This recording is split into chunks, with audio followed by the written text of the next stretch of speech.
யாருடைய தவறு? யாருடைய தவறு இது? யாருடைய தவறு? புக்கில் இருக்கு, ஆதாரமா இருக்கு, அவங்களே சொல்லி இருக்கிறாங்க. இதை விட வேற என்ன சாட்சி வேணும்? யாருடைய தவறு? யாருடைய தவறு இது? யாருடைய தவறு? இல்ல உட்காருங்க, உட்காருங்க. மாண்புமிகு உறுப்பினர் இடத்துக்கு போங்க. கோவிந்தசாமி இடத்துக்கு போங்க. உங்க இடத்துக்கு போங்க.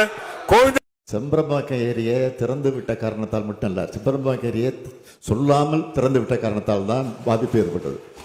சென்னையே மூழ்கியது. செம்பரம்பாக்கம் ஏரியை திறந்து விட்ட காரணத்தால் மட்டும் இல்ல, செம்பரம்பாக்கம் ஏரியை சொல்லாமல் திறந்து விட்ட காரணத்தால் தான் பாதிப்பு ஏற்பட்டது. சென்னையே மூழ்கியது. ஏறக்குறைய 240 பேருக்கு மேல் இறந்து போயிருக்கிறார்கள். ஆனால் சாத்தனூர் அணையை பொறுத்தவரையில் 5 முறை வார்னிங் கொடுத்து எச்சரிக்கை சொல்லி அதற்கு பிறகு தான் படிப்படியாக திறந்து விடப்பட்டிருக்கு. அதனால தான் சாவு எண்ணிக்கை ஒரு 5-6 சாவு எண்ணிக்கை மொத்தமே நடந்திருக்கிறது. இதுதான் உண்மை. எனவே இது வெட்ட வெளிச்சமாக இருக்குது. அது மட்டும் இல்லை,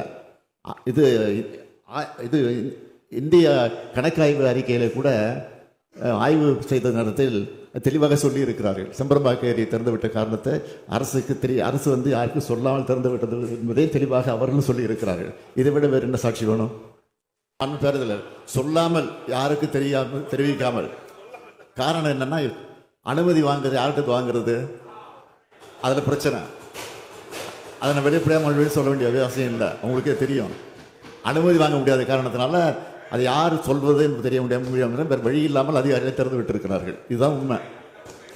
ஆடிட்டிங் ரிப்போர்ட்லேயே தெளிவாக செம்பரம்பாக்கம் ஏரியை சொல்லாமல் யாருக்கு தெரிவிக்காமல் திறந்து விட்ட காரணத்தினால் பல பாதிப்பு ஏற்பட்டது என்று தெளிவாக சொல்லி இருக்கிறார்கள். நானாக சொல்லவில்லை, அவங்களே சொல்லி இருக்கிறாங்க. இதை விட வேற என்ன சாட்சி வேணும்? சரி, முடிச்சிருங்க. அமைச்சர் அன்பரசு அவர்கள் சொன்ன திருட்டுத்தனம் நான் சொன்னதை சேர்த்து அதை நீக்கிவிடும்படி கேட்டுக் கொள்கிறேன். சொல்லாமல் திறக்கப்பட்டது. திறக்கப்பட்டது. நான் சொல்லல. உங்களுடைய ஆட்சி காலத்தில் சிஏஜி ரிப்போர்ட்டே கொடுத்துருக்கு. இதே சட்டமன்ற அவையில் அந்த சிஏஜி ரிப்போர்ட்டை வச்சு நீங்களே வச்சிங்க. அதிலே தெளிவாக சொல்லியிருக்கிறாங்க, உயிரிழப்புகளுக்கு காரணம் மனித தவறு தான். என்ன காரணம்? என்ன இதுக்கு விளக்கம்? இதை விட விளக்கம் சொல்லணுமா? அந்த சிஏஜி ரிப்போர்ட் வந்துட்டு உங்களுக்கு புக்கில் இருக்கு, ஆதாரமா இருக்கு. உங்க ஆட்சி காலத்தில் வைக்கப்பட்டது. அதை வச்சு தானே தெளிவாக சொல்றேன்.